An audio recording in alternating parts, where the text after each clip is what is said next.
Olá pessoal, tudo bem? Estamos começando mais um SaúdeCast, trazendo o melhor do conteúdo de saúde, bem-estar e qualidade de vida para você.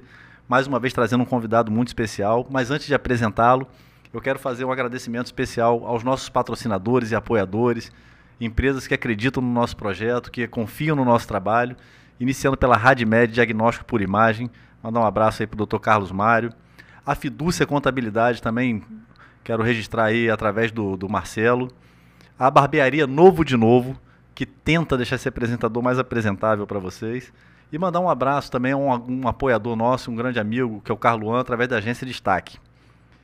No programa de hoje, nós vamos receber o Dr. Ivan de Azevedo, cirurgião torácico formado pela Santa Casa de Misericórdia de Porto Alegre, no Rio Grande do Sul. Ele que é membro titular da Sociedade Brasileira de Cirurgia Torácica, chegou a Campos Goytacazes em 2014 e hoje coordena a divisão de cirurgia torácica do Hospital Geral Dr. Beda. Dr. Ivan é especialista em tratamento de câncer de pulmão através de cirurgia minimamente invasiva por plataforma de vídeo assistida ou robótica. Paralelamente a isso, desenvolve atividades relacionadas à cirurgia torácica pediátrica e doenças inflamatórias do tórax, além de endoscopia respiratória. Nos últimos 2 anos, participa da implantação do projeto de transplante pulmonar da Rede DOR no Hospital Copa DOR, no Rio de Janeiro. E atualmente o Dr. Ivan está atendendo no 4º andar do Beda Prime, na Pneumo Prime, tá gente? Não é Pneu Prime não, pelo amor de Deus, Pneumo Prime, que fica na rua Conselheiro Otaviano, 129, no centro aqui de Campos, onde já foi desenvolvido esse departamento de pneumologia e cirurgia torácica. O Dr. Ivan está aqui presente com a gente, vou colocar aqui embaixo para vocês o Instagram dele, @Ivan de Azevedo, tá? É o endereço do Instagram dele para vocês poderem acessar. E doutor Ivan, quero agradecer muito a sua presença em nome da Saúde Press, que está aqui até a nossa revista, e em nome do SaúdeCast. Nós temos alguns exemplares aqui conosco. Essa é a última edição que a gente está recebendo aqui, doutora Gisele Hentz, e nós temos uma capa onde o senhor já foi nosso garoto propaganda. Eu quero te agradecer a sua presença, a sua disponibilidade, estar aqui conosco, de compartilhar do seu conhecimento conosco. E eu já vou iniciar o nosso bate-papo fazendo uma pergunta que eu acho que é de uma curiosidade geral, acho que é acho que todo público, principalmente quem não é da área da medicina, tem dúvida de entender. A cirurgia torácica por si só é um procedimento que normalmente assusta, não só quem vai ser submetido a ele, né, a esse procedimento, mas também a família de quem vai ser submetido, fica muito apreensivo, né, afinal de contas, abrir o peito, aquela coisa toda.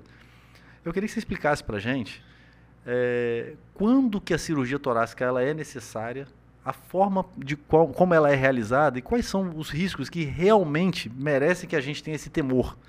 Né? Porque ele assusta por si só, como vários outros procedimentos na área da medicina. Quando alguém vai fazer hemodiálise, a família já fica triste, quando vai fazer uma cirurgia. Mas eu acho que a torácica é a que mais deixa apreensiva as pessoas. Né? Obrigado pela sua presença, fique à vontade, doutor. Obrigado, Felipe. É um prazer estar aqui contigo hoje.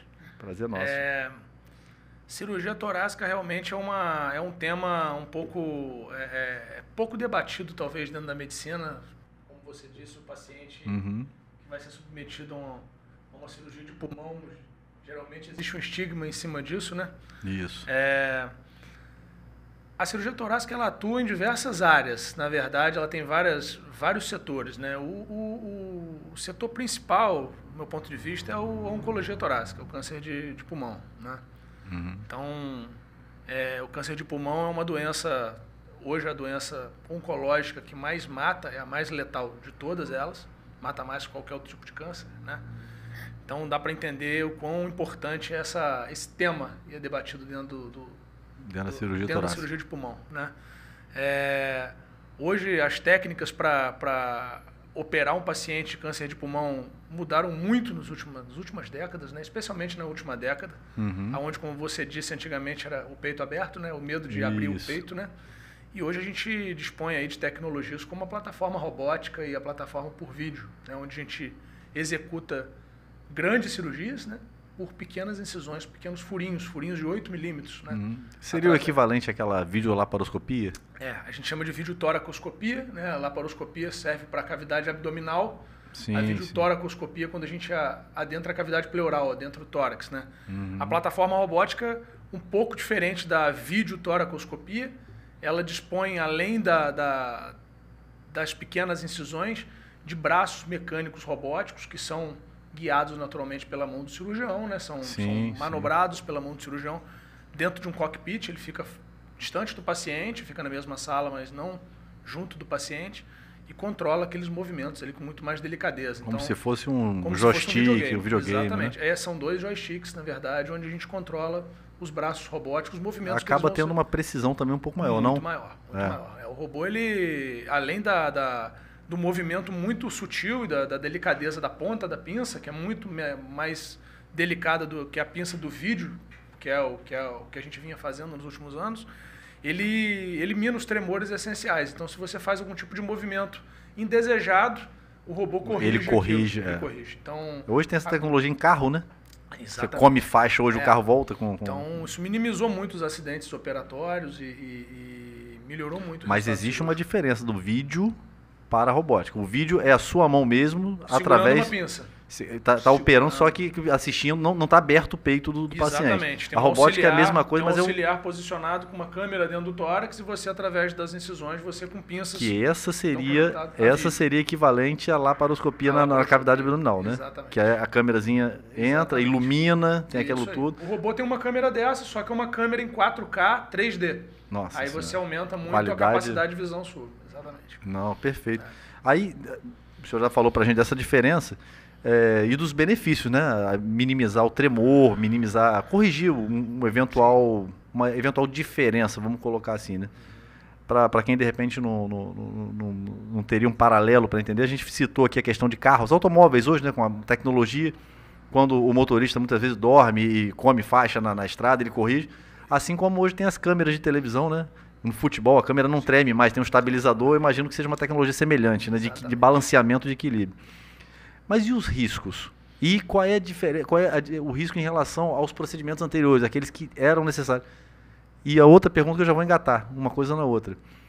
Toda cirurgia hoje torácica pode ser feita por vídeo ou robótica, ou alguns casos necessariamente tem que ser aberto o tórax? Existem alguns casos que a cirurgia não pode ser feita por vídeo nem por robótica, né? De acordo com o individualizado tratamento de cada paciente, especialmente o tamanho do tumor ou procedimentos intraoperatórios que possam precisar ser realizados em concomitância. Então, você precisa, algumas vezes, ter aquele paciente aberto mais à mão para executar aquelas manobras. Por exemplo, transplante de pulmão, por exemplo, é uma cirurgia de pulmão, por exemplo, que não é realizada nem por vídeo nem por robótica. O paciente tem que estar aberto, tem que estar canulado. Como, né? Existem alguns centros que estão desenvolvendo, né? Mas ainda a moda ainda não pegou. Eu acho que o futuro vai acabar incorporando a tecnologia com incisões menores, que é o que tem acontecido na evolução da medicina, né? Da cirurgia. Hoje, por exemplo, existe cirurgia bariátrica por videolaparoscopia. Só por vídeo hoje, né? Basicamente. Mas eu estou dizendo, como é que você tira um pedaço de um órgão, né? Porque normalmente tem o corte, tem a remoção de um pedaço de um órgão e tira por um buraquinho que passou um cabo, né? Isso aí. Então, de repente, o pulmão vai acabar... O pulmão é assim também. A gente retira uma parte do pulmão por um furinho também.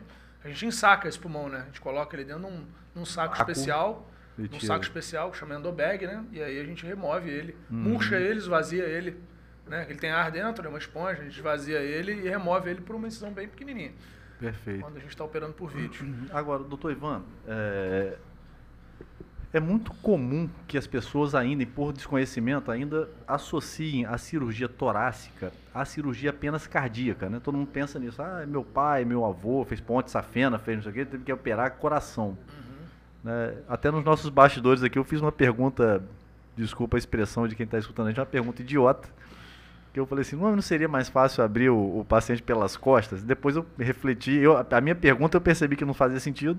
Afinal de contas, nas costas nós temos a coluna, temos a saída das costelas, né? Ficaria meio que inviável. Realmente o acesso mais fácil seria pela frente, né? Pelo externo. Mas como as pessoas associam mais as questões cardiológicas, eu queria que o senhor explicasse para a gente como que é esse procedimento. Porque quando a gente fala de câncer de pulmão, que é um assunto que eu quero aprofundar daqui a pouco, quando a gente fala de câncer do pulmão, assim como todo câncer, num primeiro momento a gente tenta fazer a retirada do tumor, para que não tenha metástase. O ideal é que seja tratado no início, como todo câncer, né? Todos os oncologistas abordam dessa forma. Né? Mas e quando se trata, por exemplo, do próprio transplante?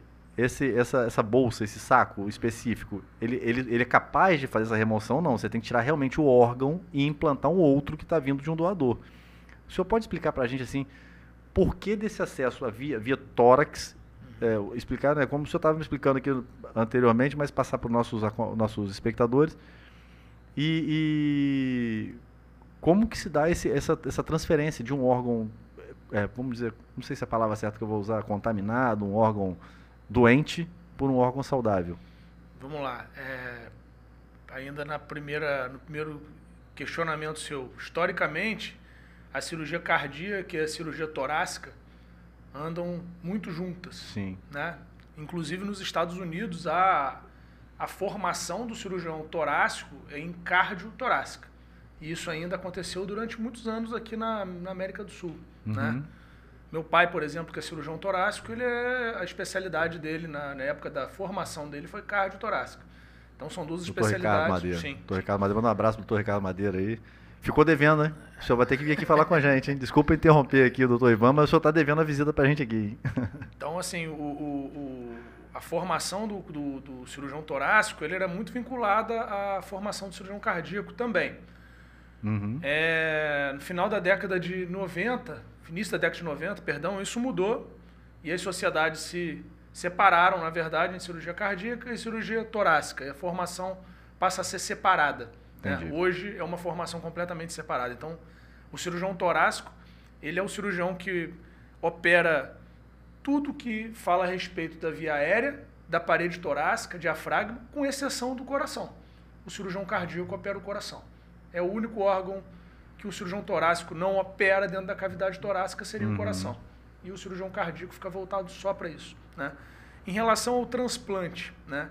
O transplante de pulmão, como a gente estava conversando antes aqui, é um transplante que talvez seja dos transplantes mais complexos, porque a gente está implantando um órgão que vai ficar em contato com o meio ambiente. O pulmão é um órgão que fica em contato com o meio ambiente. Recebe impurezas. Ao contrário dos outros órgãos são mais protegidos. Que você pode implantar, como rim, coração, fígado, são órgãos que vão estar em contato só com uma corrente sanguínea do paciente. Ele é um órgão interno, porém externo, né? Ele recebe tudo que vem de fora mesmo. Então, esse paciente, para tolerar esse órgão implantado, né, esse órgão doado, ele precisa tomar medicações imunossupressoras, que vão diminuir a capacidade imunológica dele. E isso abre uma janela muito grande de infecção para esse paciente, porque é um órgão que está em contato com fungos, bactérias do meio ambiente, e o sistema imune desse paciente está modulado. Então é um grande desafio, desde o implante, desde a seleção do paciente, que é muito criteriosa, né, até o cuidado perioperatório, pós-operatório. Então eu preciso de uma equipe de pneumologia, de terapia intensiva muito forte, muito fechada, para poder controlar esse paciente bem. Sem dúvida. Né?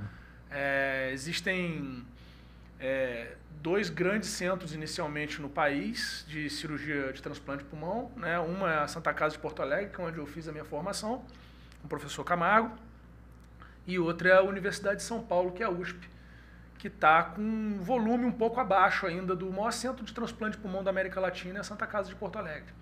E recentemente agora, como você anunciou, eu tive a honra, né, o prazer de ser convidado para ajudar na implantação do serviço de transplante de pulmão da Rede DOR, que é o serviço de transplante privado, né, um dos primeiros transplantes privados do país. Né? A Rede DOR comprou essa briga, o Dr. Jorge Moll, ele idealizou isso e está funcionando muito bem. Está capitaneado pelo Dr. Tiago Machuca, que é um exímio cirurgião torácico. Hoje talvez seja um dos maiores nomes da cirurgia torácica no mundo quando se fala em transplante de pulmão. Né? Ele é egresso também lá do Pavilhão Pereira Filho, que é a Santa Casa de Porto Alegre, e teve muitos anos aí em Toronto e nos Estados Unidos fazendo transplante, e agora foi contratado para a rede. E mundialmente hoje qual é a liderança nesse... Toronto. Hoje é a maior referência mundial hoje. Foi. Transplante de pulmão. Toronto e Viena são os 2 grandes centros de transplante. Toronto no Canadá e Viena na Áustria. Isso aí. Mas, doutor Ivan, e quais são as taxas, os números de sucesso, de êxito nessas cirurgias e os números de baixas, assim, só para a gente ter uma dimensão? Porque a gente está falando de um processo de altíssima complexidade, né? Isso depende muito do centro onde você está posicionado, né? Há muito pouco tempo, e na época, pouco tempo eu digo na época que eu estava estudando ainda na residência, a taxa de sucesso de um transplante de pulmão girava em torno de 60% a 70%, né, de sobrevida em um ano. Hoje o Thiago Machuca, que é esse colega, essa autoridade, né, ele vai inclusive estar em Campos daqui a 2 semanas, vai vir nos visitar aqui num congresso, a gente convidou ele. Legal. E ele em Gainesville, ele conseguiu uma taxa de sucesso de 98%. Nossa Senhora. Então, assim, a cada 100 pacientes que ele transplantava, apenas 2 apresentavam complicações mais graves, né? Pós-operatório. Pós-operatório. Isso tudo com a imunossupressão, com a regulação? Com tudo. Isso porque ele dominou uma área que fez um diferencial muito grande, que é a circulação extracorpórea, o ECMO, na condução do paciente no trans e no pós-operatório. Ficou muito famoso na pandemia. Muito famoso aqui, no né? Covid. Exatamente. Ele já existia para essa finalidade, esse instrumento? Ele só incorporou isso como tecnologia para melhorar a qualidade do enxerto e cuidado do paciente no pós-operatório. Então, você implanta o pulmão no paciente, né? Você coloca o paciente nesse equipamento, que é o ECMO, que a gente chama, né? Que é uma membrana de oxigenação extracorpórea. E ele é um pulmão artificial, então... É como se fosse uma hemodiálise, só que do pulmão. Exatamente, né? Exatamente uma hemodiálise do pulmão. Acho que ficou muito famoso por causa daquele ator, né? Aquele rapaz da televisão. Paulo Gustavo. Paulo Gustavo. Isso, Paulo Gustavo usou esse ECMO aí, todo mundo passou a entender um pouco mais disso. Então, você colocando o paciente em ECMO, no transoperatório e no pós-operatório, você deixa aquele enxerto daquele paciente descansar. E você usa o pulmão artificial para... Não sacrifica inicialmente o pulmão, deixa o pulmão se adaptar, e aí você retiraria o ECMO quando aquele pulmão estivesse pronto para respirar naquele corpo daquele paciente. Então, isso melhorou muito a taxa de sucesso, né? Diminuiu muito as complicações pós-operatórias. Doutor Ivan, eu vou pedir um tempinho ao senhor para a gente fazer aqui, para a gente passar o vídeo de um dos nossos patrocinadores. Vou passar para vocês agora aí o vídeo da RadMed, diagnóstico por imagem, e na volta eu vou ser obrigado a quebrar o protocolo da nossa pauta que a gente tinha feito antes para bater esse papo. Acompanhe o vídeo aí da RadMed. A RadMed já possui o Genius Mammography Hologic, destaque mundial em mamografia com tomossíntese. Imagens em 3D sintetizadas e com contraste EView para maior clareza. O maior avanço na detecção do câncer de mama. Com a instalação dessa nova plataforma tecnológica, hoje a RadMed está qualificada dentre os melhores centros de diagnóstico do câncer de mama do Brasil e do mundo. RadMed, sempre à frente. Tá aí, você acompanhou aí o vídeo da RadMed, diagnóstico por imagem. Mandar um abraço carinhoso para o nosso amigo, nosso parceiro, Dr. Carlos Mário, que já esteve aqui conosco e ficou de voltar, Dr. Carlos. Não vou esquecer não, hein? Mas como eu tinha dito antes da gente dar essa paradinha, doutor Ivan, o senhor citou aí a questão do ECMO, naturalmente veio à minha memória a pandemia, né? A Covid-19, uma pandemia global que assustou muita gente, levou muita gente embora. Algumas pessoas acreditam, outras são negacionistas, umas acham que não foi a Covid, outras acham que foi. Isso é uma polêmica que não cabe nós entrarmos nesse assunto. Mas a questão do transplante de pulmão, a cirurgia torácica, em algum momento naquele processo todo, poderia ter sido melhor aproveitada para salvar vidas? A minha pergunta se deve ao fato de que o entendimento de nós todos leigos era de que era uma doença que afetava a questão respiratória, pulmonar, né? As pessoas, os primeiros sintomas eram falta de ar, era uma espécie de uma pneumonia, uma coisa estranha, as pessoas passavam mal e iam para o hospital.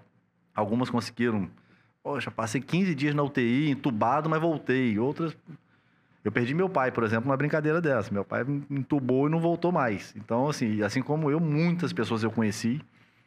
E fica um pouco de revolta na nossa cabeça. Pô, será que a medicina não evoluiu ao ponto de chegar nisso? Mas tudo bem que o volume era muito grande, a coisa foi muito, muito assustadora. Você pode dar uma explanada um pouco em relação a isso? O que poderia ter sido, ou não, foi subaproveitado, não foi? O que poderia ter sido feito nesse caso? Eu enxergo a pandemia de uma forma talvez um pouco diferente. Eu acho que a medicina e a evolução dos tratamentos, ele depende muito de algumas catástrofes algumas vezes. Sem dúvida. O entendimento. Guerra, tudo. Guerras, enfim, pandemias, enfim, pestes, doenças novas, que surgem. Né? Então, assim, eu acho que o Covid nos mostrou isso, que primeiro o quão vulnerável que nós somos, né? O homem. E segundo, o quanto que a medicina pode evoluir a partir disso, né? Então, eu acho que muitas pessoas se foram, foi uma época ruim, né, para o mundo inteiro, né? O mundo inteiro sofreu durante 2 anos. Mas eu acho que muita coisa se aprendeu dentro dessa pandemia. Sem dúvida. Desde a parte de engenharia genética, molecular, de vírus e vacinas, né? Até a parte de isolamento, de como isolar o hospital. É importante você criar fluxo de isolamento para você impedir contaminação cruzada entre um paciente e outro. Eu acho que tudo isso se reforçou muito durante a pandemia. Eu não sei te responder com precisão, e eu acho que essa é uma resposta que ninguém vai conseguir te dar se pudesse ter sido feito alguma coisa diferente do que foi feito. O fato é, a cirurgia torácica talvez tenha crescido muito junto com a pneumologia nesse período, né? A profissão pneumologia, né, que é a parte clínica, toma conta da parte respiratória, até muito pouco tempo atrás existiam muito poucos pneumologistas. Depois da pandemia houve um boom de pneumologistas, porque despertou curiosidade, aumentou o número de tratamento, aumentou o número de doentes precisando de tratamento. Então eu acho assim, eu vejo de uma forma um pouco menos romântica a pandemia, naturalmente. Eu não acho que a gente pudesse ter feito nada muito diferente do que foi feito, mas eu acho que a medicina cresceu muito, especialmente a parte da circulação, por exemplo, o domínio do ECMO. Era uma coisa que estava quase que escanteada, poucos países usavam aquilo, a Alemanha estava desenvolvendo um pouco, Toronto tinha já um bom centro de ECMO, mas o ECMO foi apresentado para o mundo como uma ferramenta super poderosa de tratamento e de cuidado pulmonar, né? Então eu acho que a pandemia veio mais para nos ensinar do que para tirar. Sim, eu acho que em tudo, eu penso mais assim, eu prefiro acreditar dessa forma. Tentar olhar de uma forma, o copo meio cheio, não o copo meio vazio. Exatamente. Algum aprendizado foi tirado O aprendizado foi muito grande. A gente trabalhou muito, né? Eu lembro na pandemia que a gente não podia sair na rua, primeiro, né? E segundo, os médicos foram embora dos hospitais, né? Só ficaram os intensivistas e os cirurgiões torácicos, que é quem ia lá fazer as traqueostomias e as broncoscopias. Eu fiquei com minha instrumentadora, meu pai estava isolado, porque era maior de 60 anos, a gente trabalha junto, e eu isolei ele durante 1 ano, quase, do hospital. E ele fazia parte do grupo de risco, eu tinha medo de perder meu pai, e eu fiquei sozinho, cara. Trabalho sozinho. Tava ali convivendo com aquele dia a dia. Sozinho, eu e minha instrumentadora. A gente rodava as UTIs, todas as UTIs de Campos e da região. A gente ia fazer coisa em Conceição de Macabu. Nossa Senhora. Procedimento, eu saía com uma maleta de casa de manhã, só voltava no dia seguinte, às vezes. Uma loucura isso tudo, pra não contaminar minha família. Não, e muitas vezes tinha que chegar a casa e tentar ficar um pouco isolado. Ficar isolado, tomava banho de água sanitária, de álcool, a gente não sabia como é que o vírus se comportava. Eu acho que nenhum médico naquele momento sabia como se comportar com aquilo, né? Então foi um período muito uma espécie de uma guerra química, um negócio esquisito. Muito louco, cara. Não, mas isso não só na medicina, né? Se a gente parar para analisar as escolas, por exemplo. Desenvolveram hoje o online, as lojas. Hoje você compra tudo pelo online. Exatamente. Não que não existisse antes, mas o processo se acelerou a partir do momento que não se pode mais ir à loja física. Exatamente. Né? Eu acho então que as coisas desenvolvem. O problema ele vem para trazer soluções. Eu penso assim. Agora, voltando ao nosso assunto anterior, que eu só quebrei esse protocolo para falar da pandemia um pouco, que deve ter sido um período muito complicado, não só para as vítimas e para as famílias das vítimas, mas principalmente para vocês profissionais que ficaram na linha de frente. Esse projeto do qual o senhor está fazendo parte lá na Rede DOR, ele, por mais que hoje ele esteja com um grau de desenvolvimento bacana, ali em Porto Alegre já está bastante à frente, em São Paulo, se a gente parar para olhar no universo de Brasil, nós estamos meio que engatinhando ainda, né?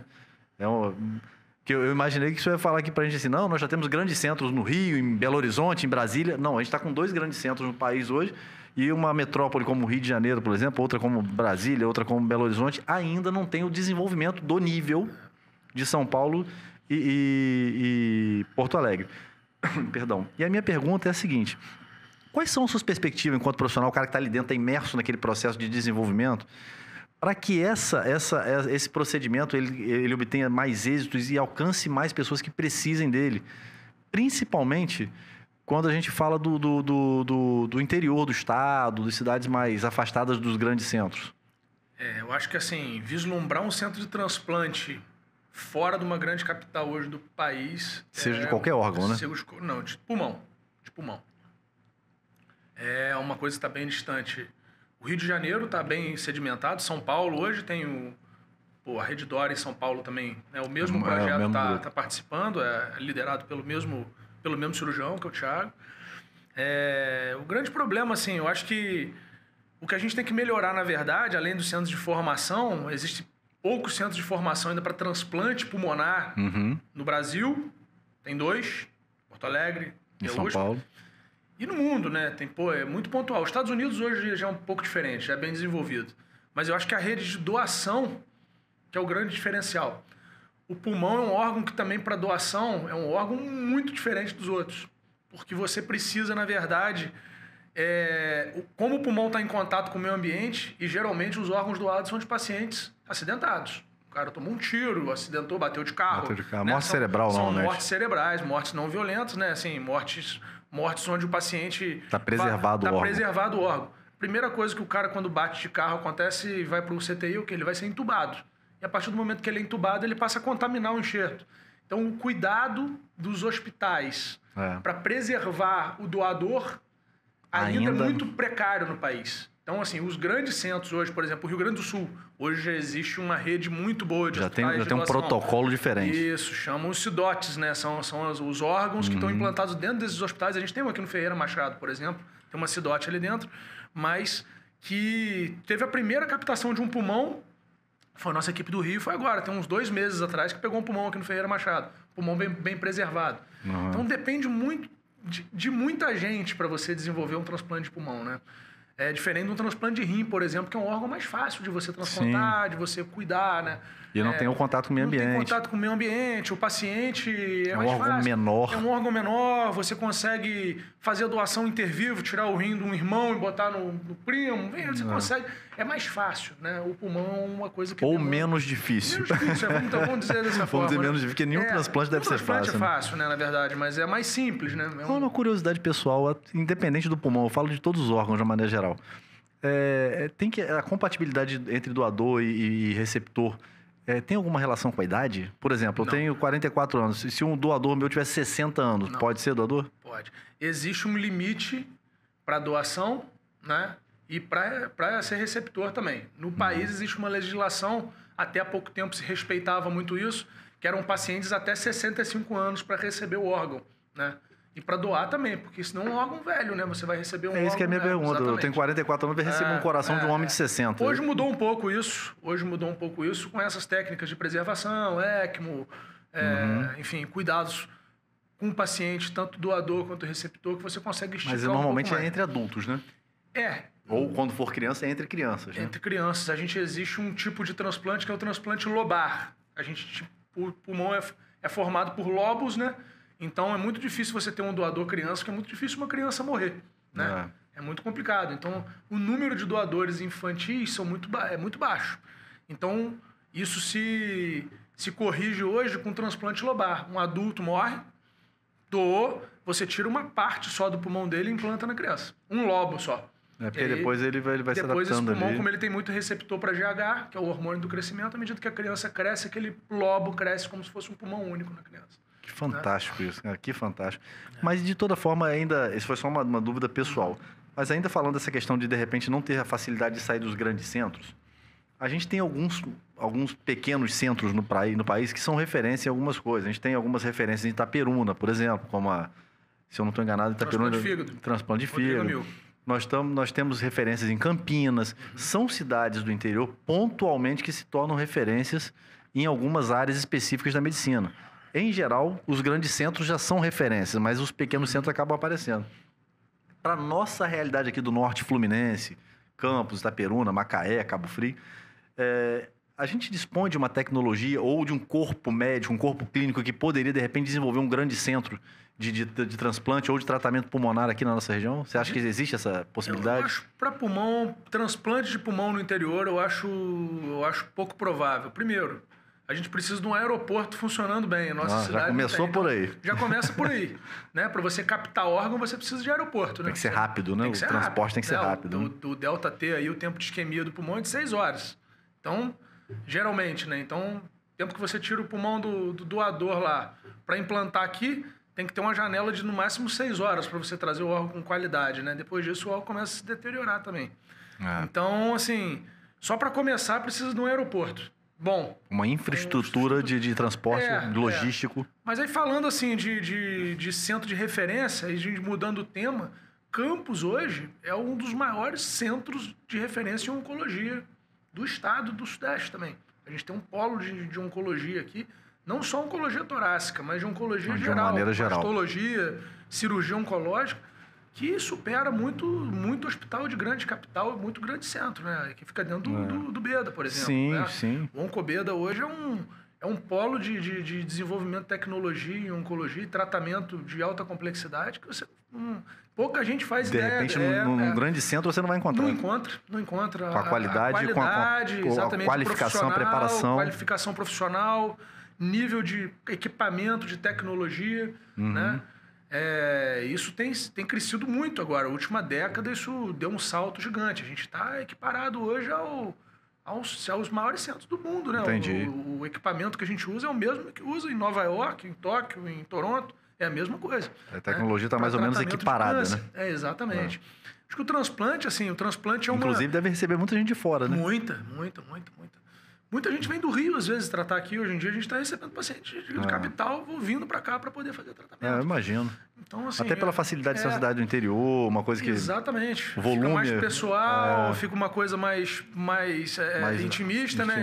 Sem dúvida. E com tecnologia, com profissionais bons. Então, assim, eu acho que transplante é uma coisa ainda um pouco distante para cidades pequenas, especialmente num país com dimensão continental como o nosso. Sim. Com um sistema público de saúde. E uma concentração muito no sul e sudeste também, sistema público, exatamente. Com um sistema público de saúde que ainda não consegue incorporar uma tecnologia, um cuidado grande com o doador. Então tem muita coisa em volta disso que não é só você pegar o cara e botar o órgão. Botar o órgão é a parte mais fácil que tem. Se eu puder resumir para você, a cirurgia é a parte mais tranquila que tem no transplante. Tendo doador, tendo receptor, o resto é com a gente. Então, assim, o entorno, a parte política, a parte estrutural da cidade... Logística, isso faz muito mais diferença do que você ter uma equipe que faça o transplante. Né? Sem dúvida, é muito diferente. Mas é isso. Doutor Ivan, eu vou pedir mais um minutinho para que a gente possa passar agora um VT de outro parceiro nosso que acredita no nosso projeto, que está sempre com a gente aqui, que é a Fidúcia Contabilidade. O único escritório de contabilidade do estado do Rio, quiçá do sudeste, né, do país, aí, que tem a certificação ISO 9001. Confira aí para você ver. Somos uma empresa de contabilidade desde 2008 no mercado. Simplificamos suas obrigações para você focar no que realmente importa: o sucesso do seu negócio, confiança e qualidade certificadas. A Fidúcia é acreditada com a ISO 9001, garantindo um padrão de excelência em nossos serviços. Com a Fidúcia, a contabilidade deixa de ser apenas burocracia e se torna uma ferramenta para o seu crescimento. Entre em contato conosco e siga nossas redes sociais: Facebook e Instagram, @Fidúcia Contabilidade. Tá aí, você conferiu aí o VT da Fidúcia Contabilidade, o único escritório do estado do Rio de Janeiro com a certificação ISO 9001, escritório de contabilidade. Pode não parecer, mas faz uma diferença enorme no tratamento que a sua empresa vai receber. E depois a gente vai colocar aqui também o Instagram da Fidúcia. Um abraço aí para o Marcelo, nosso grande parceiro. Não deixe de conferir. A Fidúcia Contabilidade é o único escritório do Rio de Janeiro com certificação ISO 9001. Se você não sabe o que é certificação ISO 9001, procura saber para você entender a complexidade do trabalho e a qualidade com qual ele é desenvolvido, tá bom? Doutor Ivan, agora eu queria entrar num assunto, assim, um assunto complexo, porque hoje nós estamos passando por uma transformação que já vem de alguns anos, mas os reflexos estão começando a aparecer muito agora, né? Nós somos de uma geração, não sei se o senhor já acompanhou isso, era de uma geração que o cigarro tinha propaganda em tudo quanto é lugar, inclusive nos carros de Fórmula 1, era para tudo quanto é lugar e tal. E hoje há uma campanha mundial anti-tabagismo, né? Em alguns países um pouco mais desenvolvidos, outros menos desenvolvidos. Temos as questões culturais, né? Países de clima mais frio, o pessoal fuma mais, os europeus fumam bastante, o pessoal aqui do sul do país fuma bastante, talvez pelo clima. Mas hoje há uma política de não tem propaganda mais de cigarro nos lugares.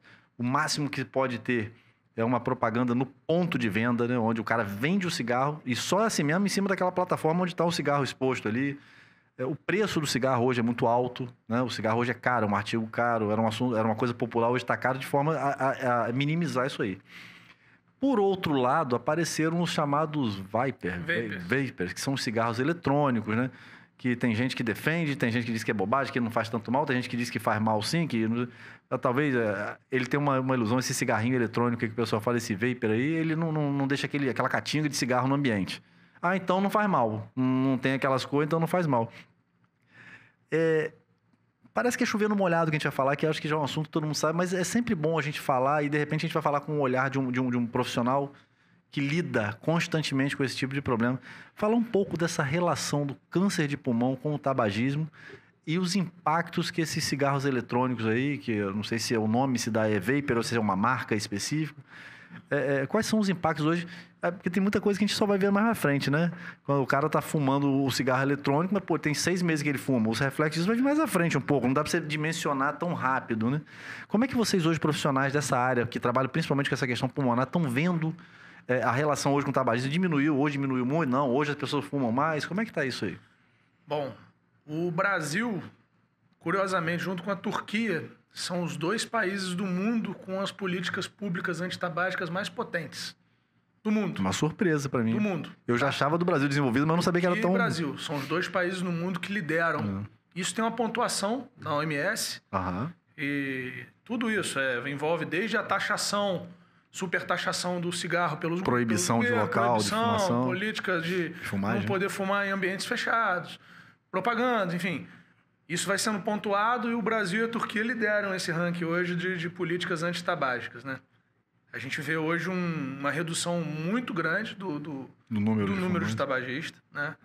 É inegável, a gente sabe que o cigarro é uma das principais causas do câncer de pulmão e é uma causa evitável. É só você não fumar, que você não vai, né, ter esse gatilho para ter o câncer de pulmão, né?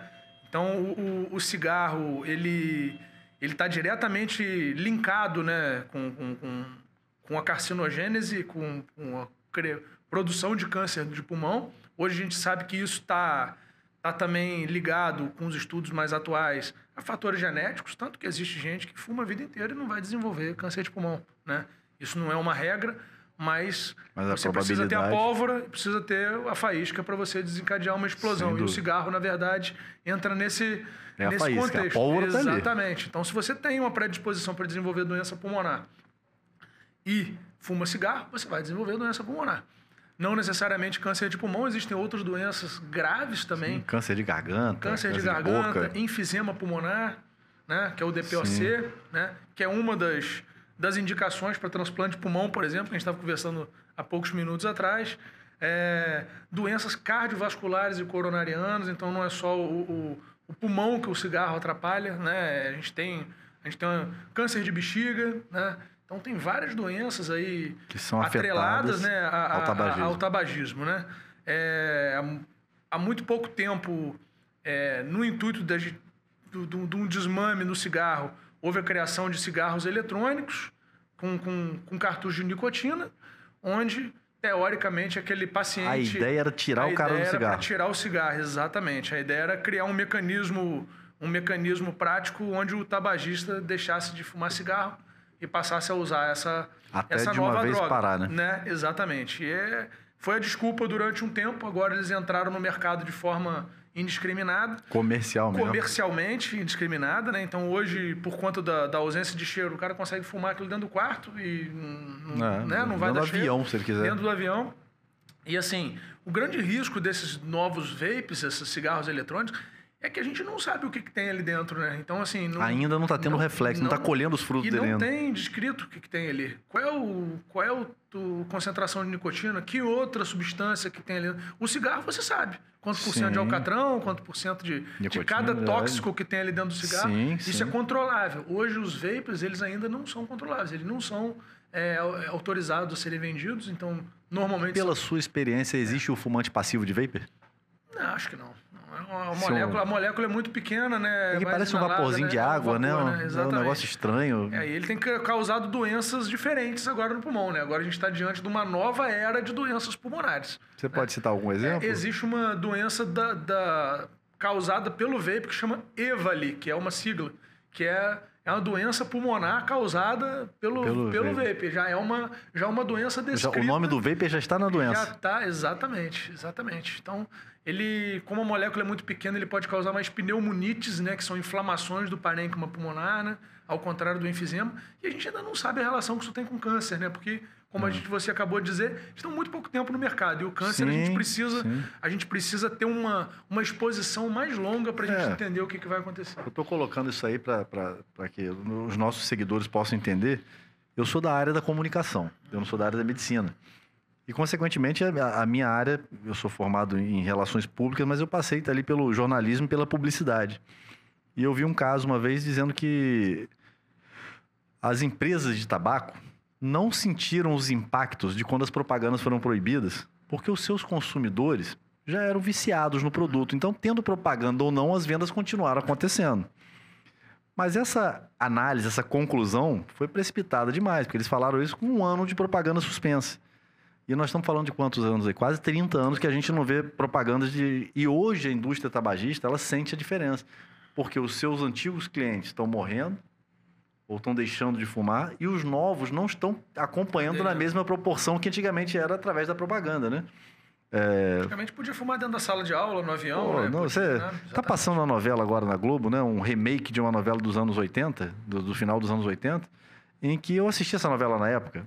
Cara, era a coisa mais charmosa do mundo. Todo mundo fumava, no restaurante, dentro do avião, batendo papo, onde estava os caras estavam fumando. Era a coisa mais charmosa que tinha na época. Isso já era uma época que a gente já tinha esclarecimento em relação ao cigarro. Não estamos falando dos anos 50, anos 60. Então, hoje em dia, você não vê um artista, um personagem de uma novela, de um filme, acendendo um cigarro. É muito raro. A não ser que o personagem dele seja um traficante, seja alguém envolvido realmente com isso. E essa questão do vapor... Isso poderia ser aplicado, não da mesma proporção, porque não é uma coisa nova, mas o tal da maconha, que o pessoal fala, maconha não faz mal igual o cigarro é cheio de química, maconha é uma coisa natural. Isso seria relativamente verdade ou não? Faz tão mal quanto? Faz tão mal quanto, causa doença pulmonar, DPOC também, está associado a desenvolvimento de câncer de pulmão também. A grande diferença do usuário de maconha para o usuário de cigarro é porque o usuário de cigarro fuma 20 cigarros por dia. E toda hora. Um maconheiro que fuma 20 baseados por dia. Né? Então, assim, a exposição e de repente nem fuma todo dia, né? Exatamente. Né? Então, assim, o cara fumar 20 cigarros, né, é diferente, né? Então, a exposição é menor. Tem que... A relação é sempre com proporcional à exposição. Sim, sem dúvida. Mas aí o cigarro de maconha não tem filtro, mas aí o cara fuma um cigarro... Qual o tamanho do cigarro? Só daqui a 2 dias ele vai fumar outro. Ou todo dia, mas 1 ou 2. É diferente do cara que fuma um maço por dia, né? Então, o cigarro ele tem um potencial de desenvolver a doença. Até pela questão de ser legal também, exatamente. Né? A maconha é um negócio que você tem que fumar escondido. Exatamente. Então, o cigarro você fuma, sai aqui na rua e fuma um cigarro, né? Essa é a diferença. Ninguém vai te enquadrar por isso. Vai te enquadrar, né? Então, eu acho que tem mais a ver com o tempo e o volume de exposição do que com fazer ou não mal. Os dois fazem mal. Só que o volume de exposição pro tabaco é uma Isso é igual bebida, né? Quando você bebe cerveja, você bebe 10 latinhas numa noite, numa festa, num carnaval. Agora vai beber 10 latas de cachaça. Você vai cair feio, não tem como, né? Exatamente. Cachaça é a dosezinha, olha lá, já deu aquele esquente, acabou. É mais ou menos o efeito que a maconha faz. Deve ser, né? Eu imagino que seja. Doutor Ivan, o papo tá muito bom. Eu acho que a gente tem muito assunto ainda para explorar. Já vou antecipar um convite para um retorno seu, porque a gente tem muita coisa para tratar aqui. Você que quer acompanhar o Dr. Ivan nas redes sociais, está aí aparecendo para você na tela, @Ivan de Azevedo lá no Instagram. E o Dr. Ivan citou aqui ao longo do programa o Dr. Ricardo Madeira, que é o pai dele, que fica nítido para a gente o orgulho que ele tem de trabalhar com o pai, de seguir a carreira do pai. E vocês são parceiros no trabalho hoje, trabalham no dia a dia de vocês. Eu vou deixar o seu espaço aqui para você fazer suas considerações, falar um pouco desse trabalho com seu pai. Já observo que você está emocionado só de eu falar o nome dele. E, sem dúvida, isso é uma coisa linda de se ver, nesse carinho de filho e pai, não só a parceria profissional, mas falasse um pouquinho do que te levou a ser cirurgião torácico, que é a profissão dele, a admiração que você tem por ele, a parceria que vocês desenvolvem hoje. Você falou, por um acaso, a citação que você fez aí foi, cara, eu encarei sozinho a pandemia, mas meu pai eu não ia deixar estar ali, meu irmão, na linha de frente, né? A gente observa esse cuidado seu com ele. Fala um pouquinho dessa parceria aí, um pouquinho do Dr. Ricardo pra gente. Eu sou da terceira geração de médicos da minha família. Então, meu avô, Décio, foi um grande pneumologista da cidade, no qual eu tenho recordações muito vivas de pequeno, eu acompanhando ele no centro de saúde. Ele era do dispensário de tuberculose da cidade. Então, ele que cuidava dos tuberculose do centro de saúde. E eu, com 6, 7 aninhos, eu já ia para o centro de saúde para dar as medicações para os tuberculosos com ele. Ficava atrás de um vidro. Já estava ensaiando o futuro, né? Ficava atrás de um vidro, tinha uma gavetinha. E a gente passava, ele me dava os comprimidos, eu passava aquele comprimido na gavetinha, que o tuberculoso ficava isolado do outro lado. Tem que ser isolado, né? Então já veio desde aí o gosto, né, por doença pulmonar e por estar no meio médico. Em que ano? Você lembra, hein? Anos 90? Começo dos anos 90, né? Eu sou de 84, acho que ali 92, 91, eu já ia ali com meu avô, já visitava o hospital com meu pai. Outra realidade da medicina. Era outra realidade. E com meu pai, assim, foi muito natural, né? Porque desde então a gente já vivia aquele dia a dia. Meu pai me levou muito para o hospital. Quando eu era pequeno, podia criança entrar ver cirurgia, olhar os pacientes, ver drenagem, ver muita coisa. Então, foi muito natural a paixão, né, pela cirurgia, né, torácica. E ele transformou 2 filhos, né, cara, cirurgiões torácicos. Então, meu irmão mais novo... Também? Seu irmão também é? Meu irmão mais novo também é. Mas trabalha aqui em Campos também, não? Não, ele tá na Rede D'Or, tá lá no Rio, nesse grupo de transplante que a gente... Como é o nome dele? Ricardo também, é xará. Ele é 10 anos mais novo que eu. Ele tem o nome do seu pai. Tem o nome do meu pai. Isso. E hoje a gente tem uma parceria muito boa, eu e meu pai, né? A gente vive o dia inteiro junto, né?